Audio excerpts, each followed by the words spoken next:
Innovation जो ये है, ये बदलाव पिछले 15-20 सालों से चल रहा है और ये आने वाले 15-20-30 सालों में और भी बहुत ज़्यादा प्रोनाउंस हो जाएगी चीज़ें। में पैसा लगाना चाहिए, आपका क्या नज़रिया आता है नॉन तक?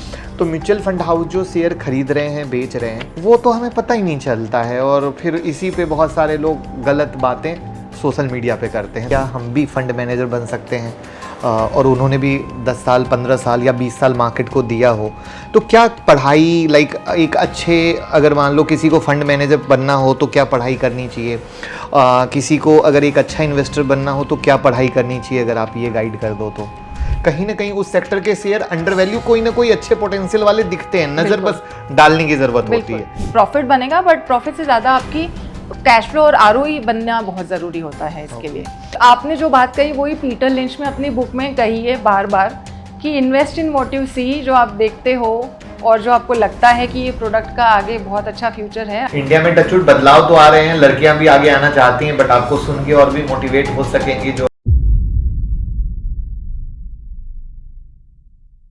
हेलो एवरीवन, कैसे हैं आप सब और क्या हाल समाचार हैं आपके? चलिए, आज श्री गणेश हो रहा है पॉडकास्ट का और उसमें भी एक बेहतर पॉडकास्ट की शुरुआत हो रही है। कहते हैं कि आप कोई अच्छी चीज़ शुरू करो और भगवान खुद ब खुद कर देता है। और हम फाइनेंस के बंदे हैं और फाइनेंस की शुरुआत भी किसी फंड मैनेजर से हो जाए तो इससे अच्छी सोने पे सुहागा वाली बात नहीं हो सकती है। और हमारे लखनऊ शहर में टाटा की फंड मैनेजर मीता सेठी जी आ रखी थी और हमने उनको इनवाइट किया है।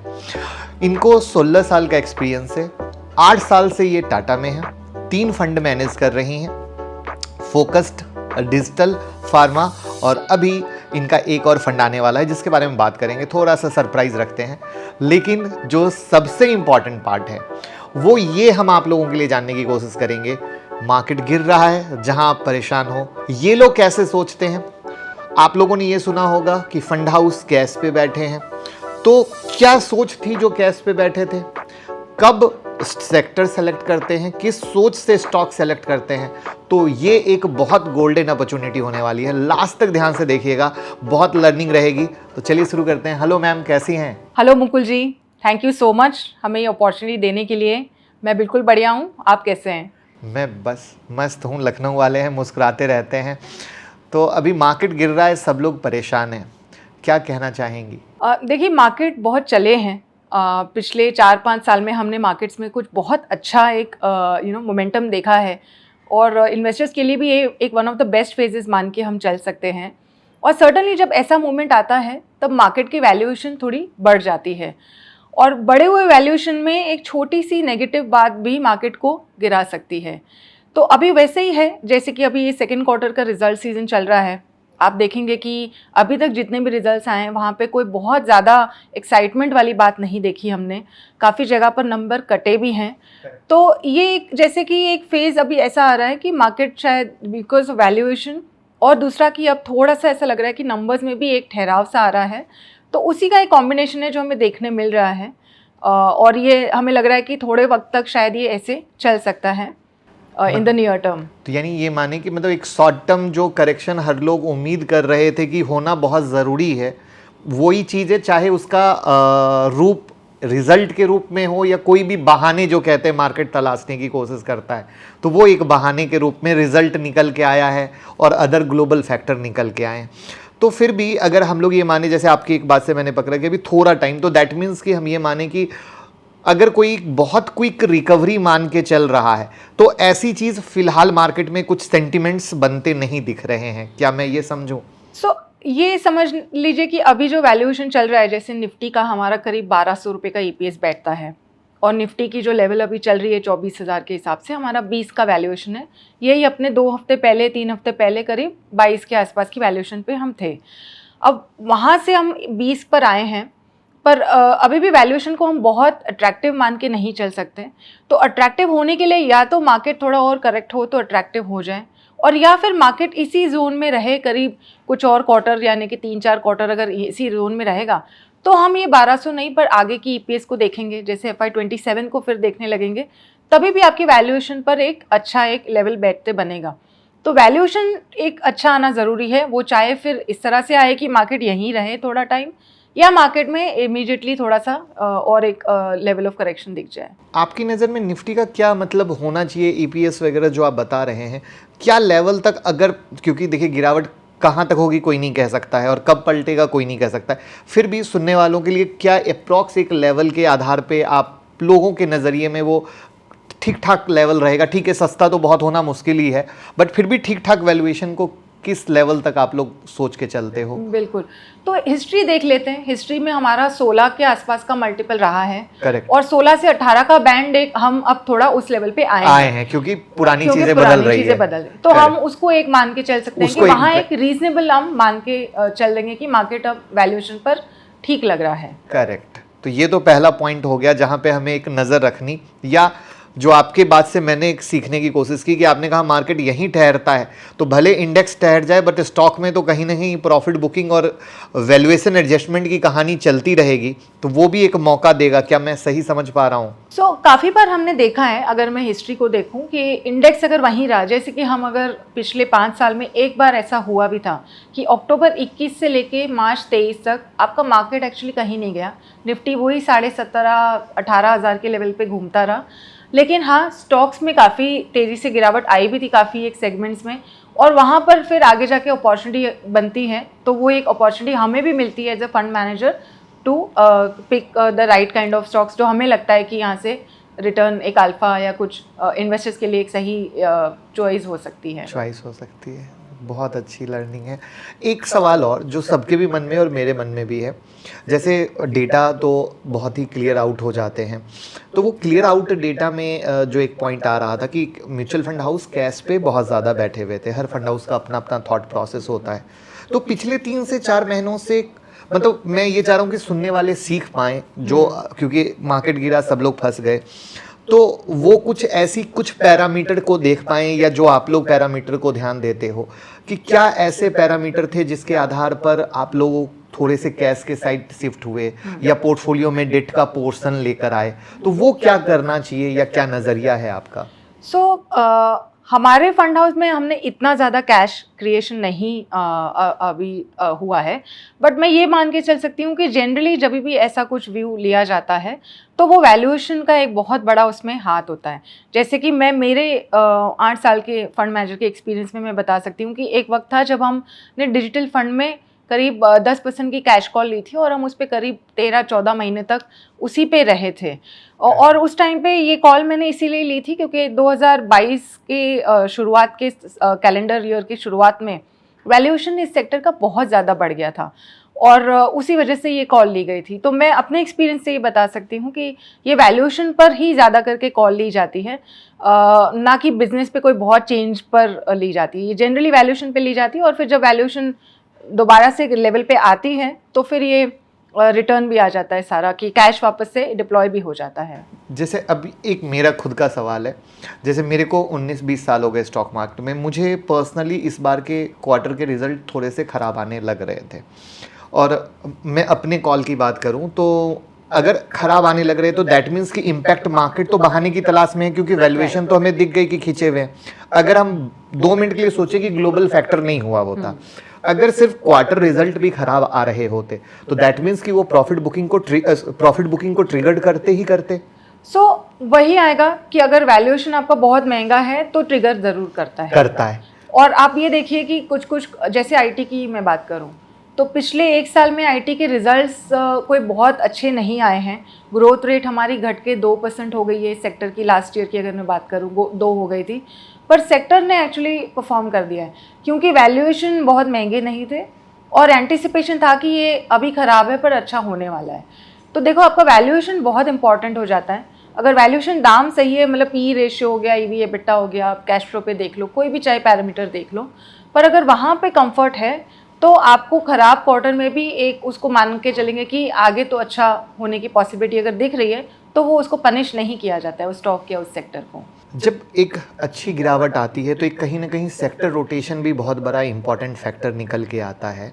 तो इस फैक्टर में सेक्टर रोटेशन आप कुछ पा रहे हो कि हाँ जो अब सिनारियो निकल के आएगा या प्रॉफिट बुकिंग आएगी, तो कुछ सेक्टर रोटेशन आपको दिखते हैं कि हाँ हमें ये सेक्टर पर इस रीज़न से तवज्जो देना चाहिए, कुछ ऐसा आपका नज़रिया? मेरा एज अ फंड मैनेजर हमेशा ये व्यू रहा है कि सेक्टर को ना देखकर, यानी सेक्टर वाइज कॉल लेकर ना चलें, बट हम स्टॉक को आइडेंटिफाई करने की कोशिश करें। हालांकि एक दो चीज़ें हैं जो मैं यहाँ हाईलाइट करूँगी कि जैसे कि हम प्राइवेट बैंक्स को अगर देखें तो उनके वैल्यूएशन काफ़ी टाइम से एक सबड्यूड लेवल पे चल रहे हैं, और ये एक सेक्टर है जहाँ पे यहाँ से अगर 3 से 5 साल का अगर हम देखें विजिबिलिटी, तो विजिबिलिटी भी काफ़ी ठीक है। तो वो एक सेक्टर है जहाँ पे डेफिनेटली हमारा एज अ हाउस भी है व्यू कि ये सेक्टर को हम मान के चल सकते हैं नेक्स्ट 3 to 5 ईयर के लिए कि इसमें विजिबिलिटी अच्छी है। दूसरा हम मान के चल सकते हैं कि पावर सेक्टर जो हमने पिछले 1-2 साल में जो देखा है कि पावर पे बहुत ज़्यादा अब काम शुरू हो रहा है। एज अ कंट्री हमारा जो 550 गीगावाट की कैपेसिटी लगी हुई है, जो उसको हमें बढ़ा के 930 तक ले जानी आने वाले 5-6 सालों में। तो ये सारा जो विजिबिलिटी ऐड कर रहा है कि यहाँ पे कितना ज़्यादा काम होना है, तो उस पर भी हमें ये पावर सेक्टर में भी एक अच्छा व्यू अभी भी हमारा बना है, डिस्पाइट जो ये हमने पिछले 2 साल में मोमेंटम काफ़ी देखा है इस सेक्टर में, बट उसके बावजूद हमें ये सेक्टर एक लगता है कि जहाँ विजिबिलिटी बहुत है कि ग्रोथ काफ़ी आएगी। तो ये 2 सेक्टर में हमारा एक अच्छा व्यू बैठ रहा है। अब जैसे आप लोगों का ही एक नया फंड आ रहा है जिसका मैंने नाम नहीं लिया था, बट आप ही बता दें, तो कुछ सोच कहाँ से आई, कैसे आई? देखिए मुकुल जी, आज हम जब देखते हैं कोई भी चीज़ को, किसी भी प्रोडक्ट को या सर्विस को, अब समथिंग एज सिंपल एज कि साबुन की टिकिया हो गई, या समथिंग कि अपने कोई गैजेट हो गए या हमारे जैसे कि कार हो गई, या हमारी वंदे भारत की ट्रेन हो गई, हर चीज़ ना एक अच्छी तरफ बदलाव की तरफ जा रही है, और वो बदलाव से कस्टमर ज़्यादा खुश है, उसका एक्सपीरियंस ज़्यादा अच्छा हो रहा है, और सभी को एक तरह से देखें तो एक कंफर्ट की जोन में हम जाना चाह रहे हैं, और हमें एक अच्छी प्रीमियम प्रोडक्ट की तरफ हम जाना चाह रहे हैं किसी वजह से। कैपेसिटी भी आ रही है स्पेंडिंग की। तो ये सारा चीज़ जो है अगर हम इसको देखें तो ये प्रोडक्ट लेवल या सर्विस लेवल पे बहुत इनोवेशन भी हो रहे हैं उसी डायरेक्शन में, और वो इनोवेशन से कंपनियों को भी एक तरह से एक ग्रोथ की विजिबिलिटी ऐड हो जाती है, उनके प्रॉफिट्स के लिए भी थोड़ी विजिबिलिटी ऐड हो जाती है क्योंकि वो प्रीमियम प्रोडक्ट्स थोड़े हो जाएंगे। आप ज़्यादा कंफर्ट के लिए थोड़ा ज़्यादा एज अ कस्टमर आप विलिंग भी हो पे करने, तो वो उस तरफ सारा कुछ अब चेंज होते जा रहा है। कुछ कंपनियां हैं जो अपने बिजनेस मॉडल को भी इनोवेट कर रही हैं कि वो किस तरह से आने वाले 15-20 सालों में और इम्पॉर्टेंट और कुछ एक एक्स्ट्रा कस्टमर को या इंडस्ट्रीज़ को सपोर्ट कर सके। तो हमने वो सारा कुछ जब इवेल्युएट किया तो हमें लगा कि इनोवेशन जो ये है, ये बदलाव पिछले 15-20 सालों से चल रहा है, और ये आने वाले 15-20-30 सालों में और भी बहुत ज़्यादा प्रोनाउंस हो जाएगी चीज़ें, और हम उसी को कंपेयर करने की कोशिश कर रहे हैं कि कैसे इसको कंपाइल किया जाए और एक प्रोडक्ट लाया जाए जहाँ पर हम ये बेनिफिट इन्वेस्टर्स को दे सकें। तो इनोवेशन फंड बिल्कुल में तो यानी फ्यूचरिस्टिक कहाँ ग्रोथ हो रही है पकड़ के चलें, और किस विजन को पब्लिक पसंद कर रही है, और साथ में कहाँ पर अगले 10 से 15 साल में सबसे ज्यादा काम होगा, अगर मैं सही समझ पा रहा हूँ। तो यानी अगर मैं आपकी बात से समझ पा रहा हूँ तो ये फंड तो डेफिनेटली कुछ नया होगा, बट वहीं पर अगर किसी को स्टॉक स्पेसिफिक जाना हो तो बिल्कुल इसी तरीके से सोच लानी चाहिए, अगर मैं सही समझ पाया हूँ तो। बिल्कुल, ये कैटेगरी देखो यहाँ पे है, बहुत काम तो बहुत हो रहा है, और इम्प्रूवमेंट हर प्रोडक्ट सर्विस लेवल पे, बिजनेस मॉडल पे होती ही जाएगी। तो ये डेफिनेटली एक एरिया होगा जहाँ पे ध्यान होना चाहिए। आपका कैसे एक्सपीरियंस, मतलब मार्केट में कैसे आए, आपकी जर्नी कैसे हुई, कैसे एंट्री हुई, मतलब लाइक कुछ बैकग्राउंड? सो बेसिकली एवरी पढ़ाई के बाद, पास आउट के बाद जनरली सबका जो सिनेरियो होता है, मेरा भी वही था कि बहुत कोई क्लियर विजन नहीं था कि क्या करना है। तो उसी तरह से एक शुरुआत हुई एक इक्विटी फर्म में ही एक लेवल पे कि चलो इवैल्यूएट करते हैं क्या है, मतलब समझते हैं चीज़ों को, और वहाँ पर एक जस्ट लर्निंग कर्व की तरह एक 1-1.5 साल काम करने के बाद समझ में आ गया कि ये बहुत एक अच्छी जर्नी रहेगी अगर यहाँ पर हमने कुछ कर लिया अच्छा। तो उसी को पकड़ के फिर और आगे उसी में एजुकेशन भी हमने और ऐड करा, और उसमें 2-3 साल और पढ़ाई करके कि और इसको और कैसे मतलब बहुत ज़्यादा फोकस से अगर आगे बढ़ना है तो एक और एजुकेशन की डिग्री और ऐड करें, और फिर CFA इसलिए मैंने कर लिया आगे मेरे जर्नी में। और फिर वहाँ से जो एक जर्नी शुरू हुई है, एज ए एनालिस्ट रोल मैंने शुरू किया। फार्मा एनालिस्ट का मेरा पहला जॉब था as a research analyst. Okay. और बस वहाँ से फिर कड़ी से कड़ी जुड़ती गई, और फिर टाटा म्यूचुअल फंड में मैं आ गई करीब 8 साल पहले। और फिर वहाँ से 1-1.5 साल में टाटा म्यूचुअल फंड ज्वाइन करने के 1-1.5 साल के बाद मुझे फ़ंड भी दे दिया गया।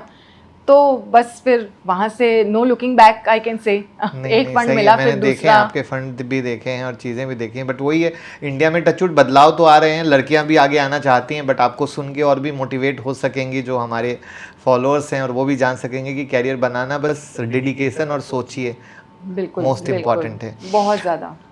तो अभी जो आप लोग का एक फोकस्ड फंड है, वो फोकस्ड फंड में पहले की अपेक्षा अब रिटर्न बढ़ा है, तो अगेन ये एक लर्निंग का पार्ट है कि क्या ऐसी स्ट्रेटजी की जिसे हम लोग भी कुछ सोच सकें और अपने रिटर्न को बढ़ा सकें, तो किस तरीके से ये? बिल्कुल। सो इस फंड को मैंने करीब 3 साल पहले मैनेज करना शुरू किया, और मेरा ये थॉट था कि जैसे कि मैंने कहा कि मैं जनरली स्टॉक्स पे ही व्यू करती हूँ, मैं बकेट्स या सेक्टर पर ज़्यादा मेरा मतलब कम उस पर विजन होता है। मुझे ऐसा होता है कि आइडेंटिफाई कुछ ऐसे हम अगर कंपनियाँ कर पाएँ जो कि कुछ कर रही हैं ऐसा जिसकी वजह से कि उनकी ग्रोथ बढ़ के आने वाली है, और आज अगर किसी वजह से उनकी वैल्यूएशन थोड़ी दबी हुई है तो वो भी एकदम से फिर ऐड करेगी उस अल्फा जनरेशन में। तो आइडिया ये होता है मेरा हमेशा कि आधा फंड मेरा कम से कम ऐसे आइडियाज़ में हो जहाँ पे अभी ग्रोथ किसी ना किसी वजह से दबी हुई है और उसकी वजह से वैल्यूएशन भी थोड़े लो चल रहे हैं, और वो बहुत नज़दीक है उसके इन्फ्लेक्शन पॉइंट पे, और यहाँ से अब एक बदलाव शुरू होगा उस चीज़ में। हो सकता है कि वो कोई कंपटीशन की वजह से रेवेन्यू ग्रोथ नहीं आ रही है, या हो सकता है कि कंपनी ने कोई स्ट्रैटेजी कोई गलत चूज़ कर ली जिसकी वजह से इम्पैक्ट हो गया, या फिर हो सकता है कि इंडस्ट्री ऐसे फेज़ पे गुजर रही है कि सभी को मतलब इशू हो रहा है। पर अगर ऐसे स्टॉक आइडेंटिफाई मैं कर पाती हूँ, और एटलीस्ट आधा फंड अगर मेरा ऐसे स्टॉक्स में इन्वेस्टेड होता है, तो वो जनरली 2-3 साल में हमको उसका एक अच्छा बेनिफिट देखने मिलता है। और यही स्ट्रैटेजी मैंने इम्प्लीमेंट करी जब मैंने इस फंड को शुरू किया। तो वही व्यू है, और बेसिकली वैसे ही आइडेंटिफाई करके मतलब जो हमने कॉल्स दिए वो तो यानी अगर आपकी बात से अगर मैं सही समझ पा रहा हूँ और सुनने वाले, तो लाइक हम लोग भी जब स्टॉक में करते हैं तो लाइक हमारे पोर्टफोलियो में जो जिसका फ्यूचर ग्रोथ है, प्लस कहीं ना कहीं उस सेक्टर के शेयर अंडर वैल्यू कोई ना कोई अच्छे पोटेंशियल वाले दिखते हैं, नजर बस डालने की जरूरत होती है, तो उससे ज्यादा ग्रोथ मिल पाएगी हमें। बिल्कुल वो है। और आपको ये भी देखना है कि जो भी कंपनी है, एटलीस्ट मेरा ये मानना होता है कि 2-3 क्या हाइजीन फैक्टर्स हैं जिनको मतलब देखना ही देखना है। एक ये है कि अगर कोई कंपनी चलो वो ग्रो करने की बहुत एस्पिरेशन रखती है, और सभी कंपनियां रखती हैं, बट क्या वो इंडस्ट्री इतनी बड़ी हो सकती है या वो कंपनी इतनी बड़ी हो सकती है कि वो 10-15 सालों तक ग्रो करती रहे? क्योंकि कभी कभार कंपनियां बहुत एस्पिरेशनल होती हैं, बट वो इंडस्ट्री ऐसी होती है कि वो एक बियॉन्ड अ पॉइंट कहीं ग्रोथ करना थोड़ा सा चैलेंजिंग हो जाता है। तो वो रनवे ऑफ ग्रोथ होना बहुत ज़रूरी है। दूसरा ये है कि आपका जो मतलब कैश फ्लो है, आपका साइकिल है, वर्किंग कैपिटल है, उस सब पे भी आपकी पकड़ अच्छी होनी बहुत ज़रूरी है। आपकी कॉस्ट लाइन आइटम्स पे आपकी पकड़ होनी ज़रूरी है। तो उसकी वजह से आपके ना ही कि आपका प्रॉफिट बनेगा, बट प्रॉफिट से ज़्यादा आपकी कैश फ्लो और आरओई बनना बहुत ज़रूरी होता है इसके लिए। आपने फंडामेंटल बात बोली, और बोलते बोलते जो स्टार्ट की लाइन बोली थी उससे मुझे मेरे अपने दादाजी की लाइन याद आ गई जब हम लोग डिस्कस करते थे, अब रहे नहीं, तो लाइक पूछते थे कि किस कंपनी में पैसा लगाना चाहिए, आपका क्या नज़रिया आता है एंड ऑल दैट। तो वो एक बात कहते थे कि बेटा एक ही चीज़ याद रखो कि जिसके प्रोडक्ट को हम यूज़ कर रहे हैं, और जब तुम्हारे पापा हैं फिर उन्होंने उस कंपनी के प्रोडक्ट को यूज़ किया, फिर तुमने यूज़ किया, फिर तुम्हारे बच्चों ने यूज़ किया, तो हर जनरेशन में एक तो जनरेशन बदल रहा है, सोच बदल रही है। हम लोग कैसे जीते थे, तुम्हारे पापा कैसे जीते थे, तुम कैसे जी रहे हो, तुम्हारे बच्चे कैसे जी रहे हैं। दैट मीन्स कि कंपनी इनोवेट कर रही है प्रोडक्ट के साथ। ऐसी कंपनियों पे नज़र डालोगे तो पैसे कमा पाओगे। वही बात थी, वो एक फंडामेंटल का पैरामीटर आ गया, बट मेरे को एकदम टचवुड वो अपने दादाजी की वो लाइन की बात याद आ गई। नहीं बहुत सही है, और वही चीज़ हम फोकस में तो कर ही रहे हैं, बट इनोवेशन जो है वो एकदम से मतलब उसी तरह की सोच से बनाया गया है प्रोडक्ट। वही इसलिए मैंने कहा कि वो आप बताए, आप फंडामेंटल बोलते हैं, मेरे दिमाग में पीछे बैकएंड में एकदम दादाजी की वही सेम बैठा के जब हम बात करते हैं, क्योंकि मारवाड़ी में बिजनेस डिस्कस बहुत ज़्यादा होते हैं। बिल्कुल बिल्कुल। तो वो ऑन द टेबल बैठे हैं, चाहे डिनर पे बैठे हैं या साथ में बैठे हैं या ऑफिस में बैठे हैं, तो ये सब बिजनेस डिस्कस बहुत ज़्यादा हम लोगों के परिवार में। नहीं, तो मैं भी ऐड करना चाहूँगी कि मैं गुजराती फैमिली को बिलोंग करती हूँ और हमारे यहाँ पे भी बिजनेस डिस्कशन बहुत होता है। और आज जो मैं जब पीछे मुड़ के देखती हूँ कि कैसी ये जर्नी रही और कैसे मैं इसी फील्ड में, और यही चीज़ मुझे अट्रैक्ट करी कि मुझे ऐसे आइडेंटिफाई करना है और कैसे इन्वेस्टर्स के लिए मैं इस चीज़ को यूज़ कर पाऊँ। तो वो शुरुआत मेरी भी शायद ऐसे ही कोई डिनर टेबल से हुई थी कि वो सोच कि क्यों कोई कंपनियां बहुत अच्छा कर जाती हैं और क्यों कोई नहीं कर पाती। करेक्ट। और उसको ढूंढने के डीपली रिसर्च करने करते आज जो है वो है, मतलब आउटकम मेरी सोच में। तो मैं भी उस चीज़ को एक बहुत क्रेडिट देना चाहूँगी कि वो डिस्कशन चाहे एज अ किड मैंने सुने हो, बट डेफिनेटली उन्होंने वो भूलते नहीं। अगर वो ये कि आप ग्राउंड को कभी नहीं भूलते। जैसे आप एग्जांपल के लिए मैं कहूँ, कॉमेडियन है, कॉमेडियन क्या बोलते हैं कि हम राह चलते आपको देखते हैं और उससे आप ही की बातों की लाइफ को उठा के हम कॉमेडी करते हैं। बिल्कुल। फाइनेंस क्या है, आज हम जहां जो चीज़ का कंजम्पशन कर रहे हैं, जो चीज़ हमारी लाइफ की रिक्वायरमेंट है, हमें सिर्फ उस पर फोकस करना है और हमें ये मानना है कि वो चीज़ आगे इंप्रूवमेंट करने वाली है। और अगर हम उस सोच को इंप्लीमेंट करके इन्वेस्टमेंट में लाते हैं तो हम अच्छा पैसा कमा सकते हैं। बिल्कुल बिल्कुल। आपने जो बात कही वही पीटर लिंच ने अपनी बुक में कही है बार बार कि invest in what you see, जो आप देखते हो और जो आपको लगता है कि ये प्रोडक्ट का आगे बहुत अच्छा फ्यूचर है, अल्टीमेटली वो क्या है, वो कोई ना कोई इन्वेस्टमेंट के लिए एक अच्छा आइडिया ही बन जाता है शायद आगे जाकर। दैट्स द पार्ट, वही चीज़ है। अब एक मैं अपना सवाल पूछता हूँ, क्योंकि मैं खुद इन्वेस्टर हूँ। जैसे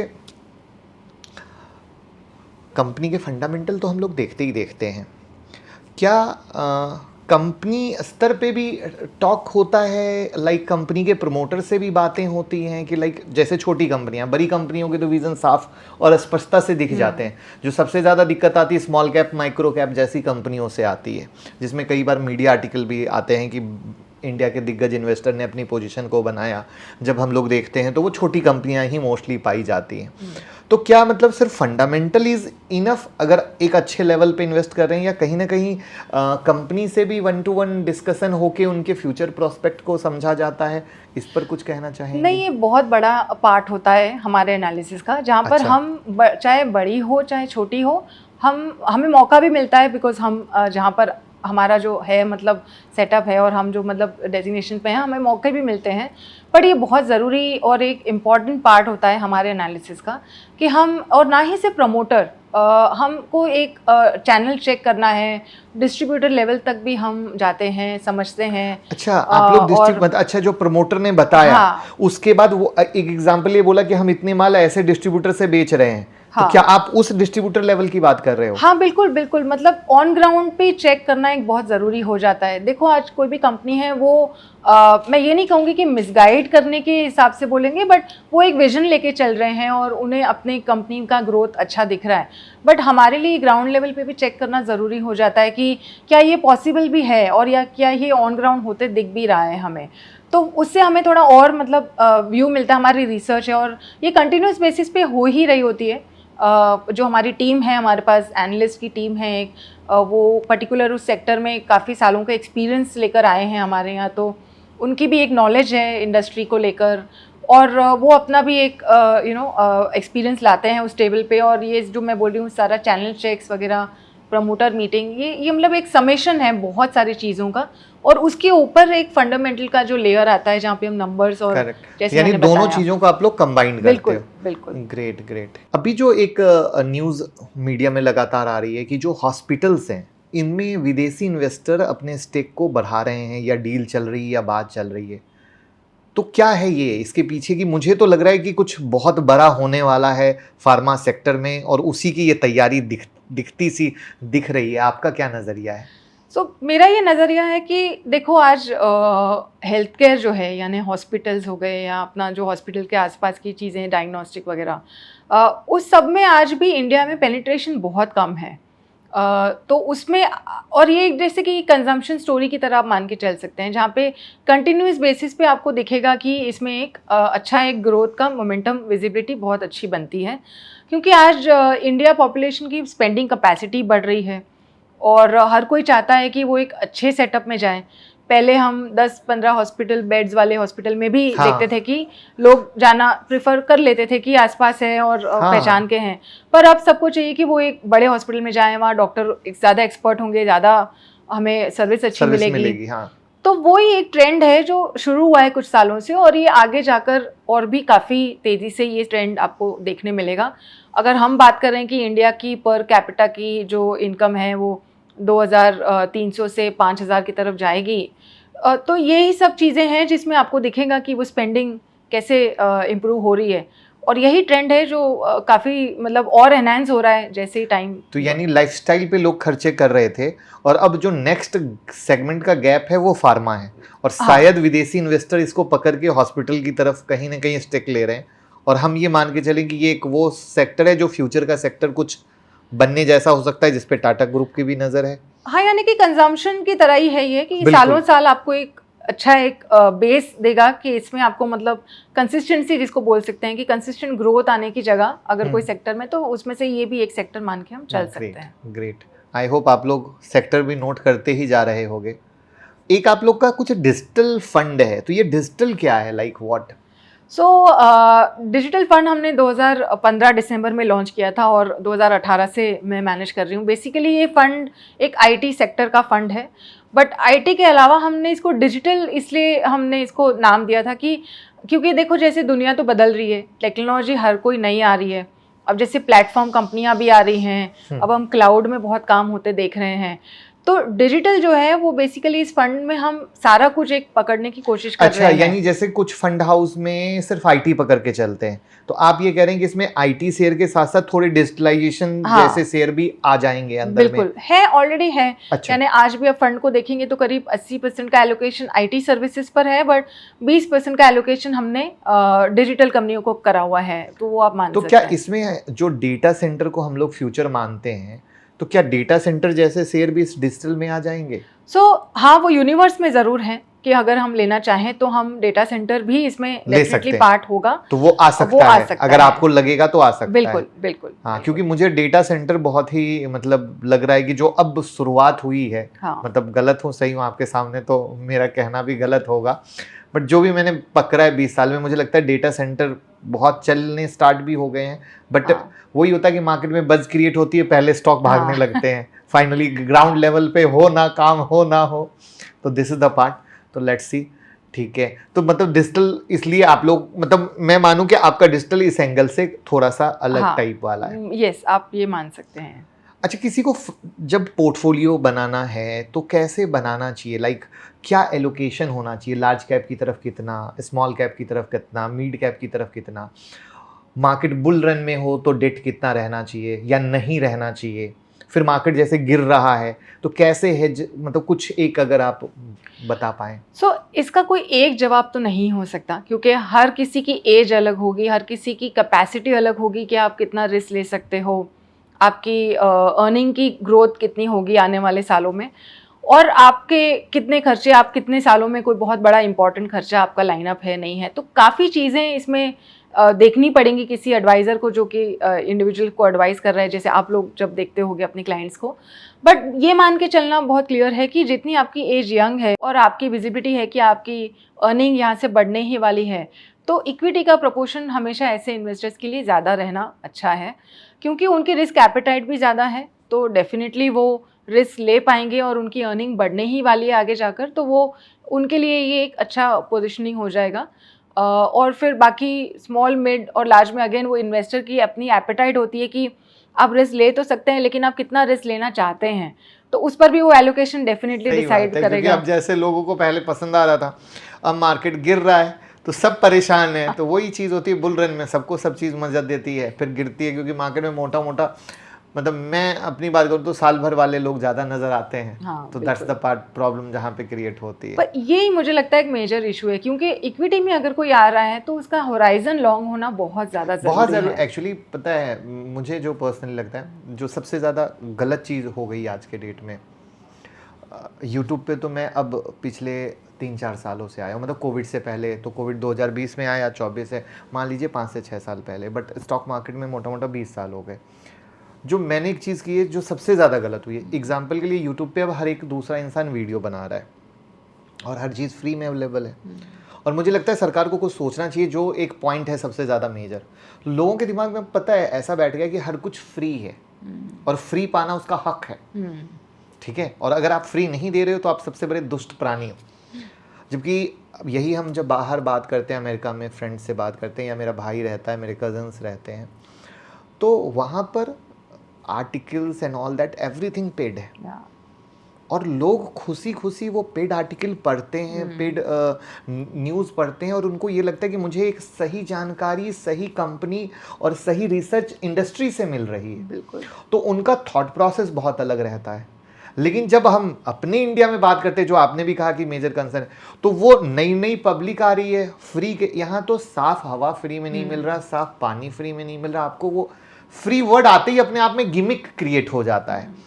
तो मुझे लगता है लोग खुद ही उस मकड़ी के जाल में फंसने को आतुर हैं।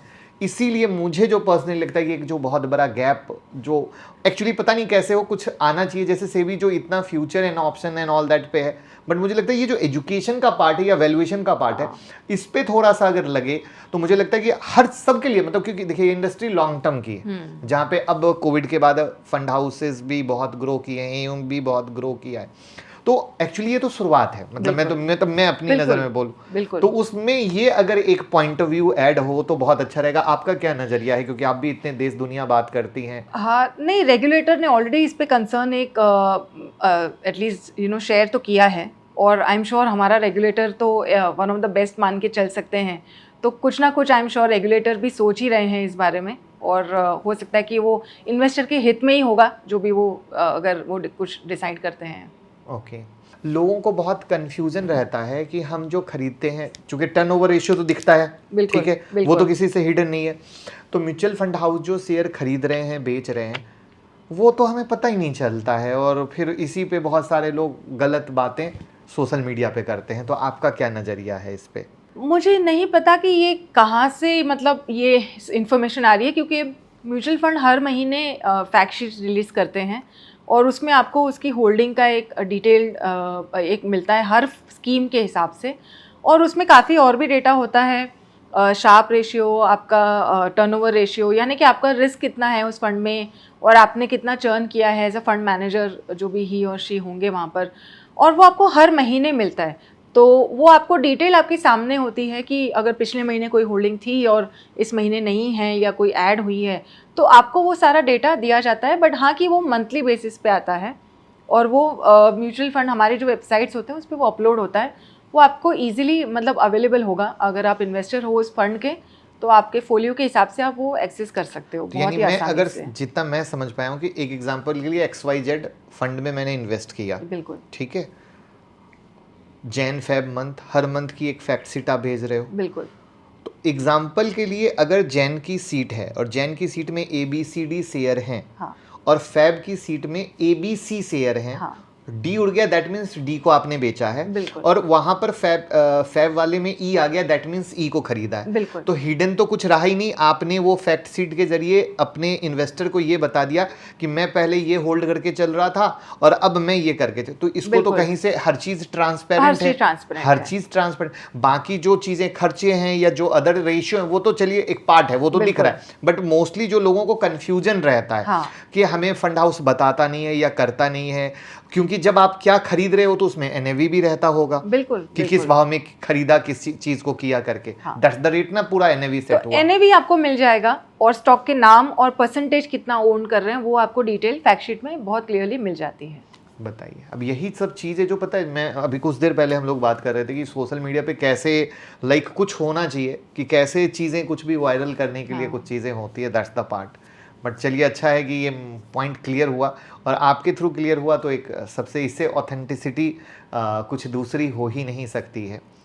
तो जितना भी हम लोगों ने बात किया, अगर सुनने वालों के लिए हमने सेक्टर की भी बात कर ली, कुछ सेक्टर भी निकल के आ गए, स्टॉक को कैसे सोचना चाहिए वो उसके बारे में भी आ गया, बट एक समरी में अगर चेकलिस्ट होना चाहिए कि क्या चेकलिस्ट करना चाहिए, तो आपके नज़रिए में क्या चेकलिस्ट होगी इन्वेस्टर को ध्यान रखने की? चेकलिस्ट में देखिए, जो मैंने बताया कि एक लॉन्ग रनवे ऑफ ग्रोथ होना ज़रूरी है किसी भी सेक्टर के लिए या कंपनी के लिए। तो वहाँ पर एक विजिबिलिटी अगर ऐड हो रही है तो उसको एक अब मान के चल सकते हैं कि एक बेस बन जाएगा कि ये ज़रूर देखने इवैल्यूएट करने के लिए एक अच्छा एक चेक हो जाएगा।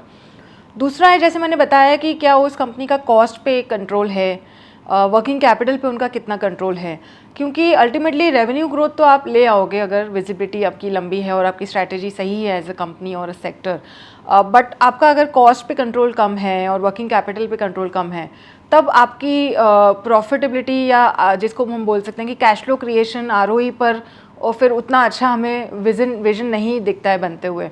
तो वो एक चीज़ भी बहुत इवैल्यूएट करना ज़रूरी है। और फिर बाद में आपकी एज अ मैनेजमेंट स्ट्रैटेजी क्या है, आप कैसे उसको मतलब एग्जीक्यूट कर रहे हो, वो सब भी है। फिर मैंने जैसे बताया कि चैनल चेक एक बहुत इंपॉर्टेंट फैक्टर होता है इस पूरे स्कीम में, कि क्योंकि विजन है और आपका जो अग्रेशन है, लेकिन आपको अल्टीमेटली कॉम्पिटिटिव सिनेरियो एनालिसिस या चैनल चेक्स, ये सबसे भी हमें थोड़ा सा और एक कंफर्ट आना ज़रूरी है। तो वो एक चेकलिस्ट में आप मान सकते हैं।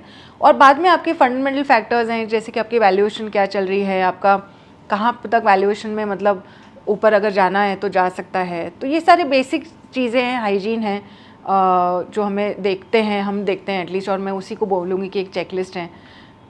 तो ये तो बहुत अच्छा शॉर्ट, मुझे लगता है पूरे वीडियो की एक समरी आपने कर दी। बहुत सारे लोगों को कैरियर भी बनाना होता है, हो सकता है बहुत सुनने वालों का सपना हो कि क्या हम भी फंड मैनेजर बन सकते हैं, और उन्होंने भी 10 साल 15 साल या 20 साल मार्केट को दिया हो, तो क्या पढ़ाई लाइक एक अच्छे, अगर मान लो किसी को फंड मैनेजर बनना हो तो क्या पढ़ाई करनी चाहिए, किसी को अगर एक अच्छा इन्वेस्टर बनना हो तो क्या पढ़ाई करनी चाहिए, अगर आप ये गाइड कर दो तो। सो डेफिनेटली ये सब नंबर्स का बहुत मेजर इसमें रोल होता है फंडामेंटल एनालिसिस में। तो फाइनेंस की कोई भी एक अच्छी डिग्री होना पहले तो बहुत ज़्यादा ज़रूरी है। और दूसरा ये है कि इस रोल का रिक्वायरमेंट है कि आप बहुत ज़्यादा डेडिकेटेड और शार्पली फोकस्ड रहो। रीडिंग आपका, अगर आपका इंटरेस्ट है कि आप रीड करना पसंद करते हो, तो फिर क्योंकि इसमें बहुत मेजर टाइम हमारा रीडिंग में जाता है, और मतलब वही है जो हमारी एक बेस क्रिएट करता जाता है थॉट प्रोसेस का। और ये जो कॉम्बिनेशन है कि आपका एक तो कि आपका रीडिंग, आपका पेशेंस, आप अपने इमोशंस पे थोड़ा कंट्रोल कर पाओ, क्योंकि ये सभी चीज़ें एक फाइननेस करते जाती हैं एक फंड मैनेजर के रोल को आगे जाकर। बट शुरुआत तो आपकी एक अच्छी फाइनेंस डिग्री से ही होगी। तो फाइनेंस डिग्री में जैसे आपने बताया कि आपने सीएफए किया, तो सीएफए जो करते हैं क्या वो फंड मैनेजर के लिए फिर खुद को एलिजिबल कर सकते हैं? हाँ बिल्कुल, सही मौका भी मिलना ज़रूरी है। सही जगह पर आप एक जगह पर मतलब कोई एनालिस्ट के रोल में आप शुरुआत कर सकते हो। हाँ, वो तो शुरुआत वहाँ से और फिर वहाँ से डेफिनेटली एक रोड बनते जाता है। अगर आपको फंड मैनेजमेंट की तरफ आना है तो शुरुआत एक एनालिस्ट के रोल से ही करनी पड़ेगी। अच्छा, पहले रिसर्च एनालिस्ट बिल्कुल, या इन्वेस्टमेंट एडवाइजर, इस तरीके से स्टार्ट होनी चाहिए। एडवाइजर से ज़्यादा मैं बोलूँगी एनालिस्ट, क्योंकि एनालिस्ट जो है वो कंपनी के बैलेंस शीट्स को स्टडी करेगा, profit and loss, cash flow, management से मीटिंग्स करेंगे, और वो एक आपकी लर्निंग होती जाएगी धीरे धीरे। जैसे कि मैं बता सकती हूँ, मैंने फार्मा एनालिस्ट की तरह शुरू किया, 6-7 साल फार्मा एनालिस्ट के बाद में जब मैं टाटा म्यूचुअल फंड में ज्वाइन हुई तो और 2 सेक्टर साथ में मैं कवर करने लगी एज एन एनालिस्ट। तो जब एक से दूसरे तीसरे सेक्टर पर आई तो और थोड़ी सी लर्निंग हो गई, क्योंकि जब हम एक ही सेक्टर देखते हैं तो बहुत साइलो की तरह सोचते हैं। 2 सेक्टर ऐड होने की वजह से थोड़ा सी सोच और खुल गई। और फिर जैसे फंड मैनेजमेंट रोल आते गया तो सारे ही सेक्टर्स को अब स्टडी करना है। तो वो जो मैंने पहला एनालिस्ट का रोल किया 6-7 साल, उसी ने मुझे बाद में हेल्प किया कि कैसे मैं और सेक्टर को भी डिटेल में, फाइनेंशियल में, तो एनालिस्ट का रोल होना बहुत क्रिटिकल है इसमें। वही, क्योंकि ये सवाल भी बहुत रहता है लोगों के मन में कि लाइक, तो ये एक जर्नी है जो आपको जीनी पड़ती है। तो थैंक यू मैम, आप आई, बहुत अच्छे से चीज़ों को एक्सप्लेन किया, बताया, तो थैंक यू। फिर कभी आप लखनऊ आएँ तो वापस से हम एक शो करना चाहेंगे आपके साथ, कुछ नए टॉपिक पे, कुछ नई मार्केट के सिनारियोज पे। बिल्कुल बिल्कुल Mukul ji, thank you so much for inviting me. Pleasure for connecting me through. Thank you.